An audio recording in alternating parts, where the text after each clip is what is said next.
Hey, welcome again, everybody.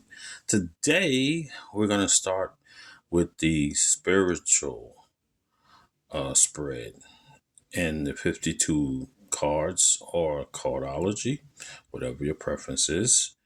And at first thing you'll notice, you'll see that all the cards, contrary to the last video on the physical spread, you look at there's a different sequence of cards. There was a different order structure. This one is more uniform. Notice how you see all the hearts again to that one line. Then you go again down, because remember, we always read from this direction. So I won't say left to right because it depends on how you're viewing this. So just remember the arrow goes in this direction when you're reading the cards in order. And then the next one. And by the way, this is a Mercury. And if you're not familiar with that, look at the first one on the cards, the physical spread. And then the next one is Venus. The next one after Venus becomes Mars. So now, what's important here, we're going to take a card for right here. And that would be the Ten of Hearts. The Ten of Hearts now remember the other video, the moon card is always the one that precedes that one. So if we're going in this direction, then the Nine of Hearts would be the moon card. So what's significant about this, when you're looking at this moon card or any card that has the moon card that you will look at, this is the spiritual. So this can be for those who are in certain mindsets or belief systems or not. Belief systems are not going to go as far as that, but I'm just going to say for your paradigm and how you view things in this moment in life, the structure of past lives and reincarnation, and your card from the physical, you can match up. That is one thing just to even look at that.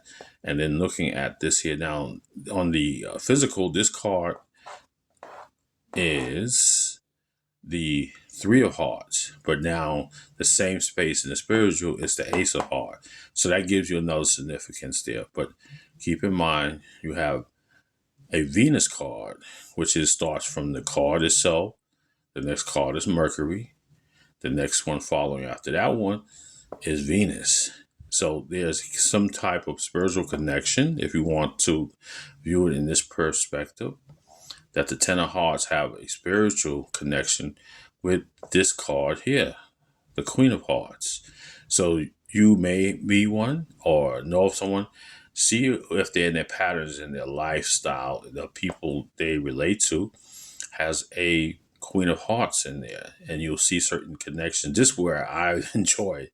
To me, it's very astonishing and fascinating. So I want to give you that now. The next one is Mercury, Venus, Mars.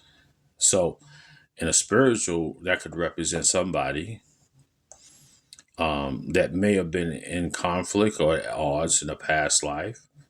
Or, just like with the Venus card, this could have been a former mate of some time or companion with the Ten of Hearts spiritually. So you'll see this thing. I think that this one thing of just is tons of volumes of just information, and you start looking at this. So I just want to go last the order: Mercury, Venus, Mars, Jupiter. Now we always go back. We go down to the next row.